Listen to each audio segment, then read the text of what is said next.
মালদা জেলা গাজল ব্লকের জামডাঙ্গা গ্রাম এলাকায় সাপের কামড়ে মৃত্যু হলো ৩ বছরের এক শিশুর। জানা গিয়েছে বিষধর সাপের কামড়ে মৃত্যু ওই শিশু বাচ্চাটির নাম অলকা বাস্কি, বয়স প্রায় ৩ বছর।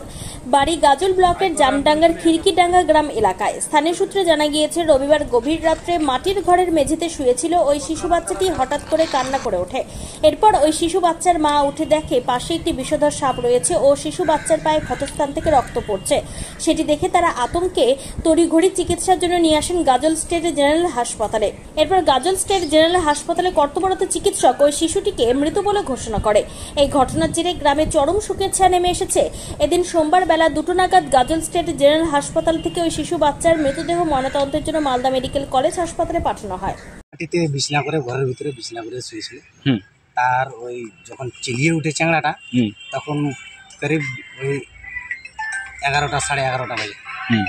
তখন থেকে এই যে চিল্লাচিল্লি হলো, লোকজন জড়ো হলো, কি হয়েছে, ওই চ্যাংড়াটা কাঁদছে, দেখছে তো এখানে একটা কাটা দাগ যখন পেলো তারা সাপে কামড়াইছে।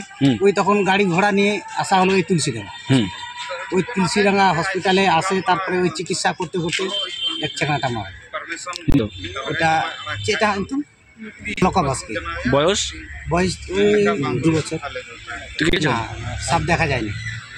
সাপ এই ফুটাফাটি আছে, ইন্দুর মেন্দুর খালে ওখানে ঢুকে গেল নাকি, আর খোঁজাখুঁজি করে আর পাওয়া যায়। ও মাটির বাড়ি। ওই চিকিৎসায় তো আর করতে পারি পরে হয়নি, মারা গেছে না, সাপই ছিল। যেহেতু কাটা দাগ পাওয়া গেছে, সাপ কালারটা চেঞ্জ হয়ে গেল। আজকে এখন ছুটি দিবে, ছুটি করে নিয়ে চলে যাবে। এখন ছুটি দিচ্ছে না।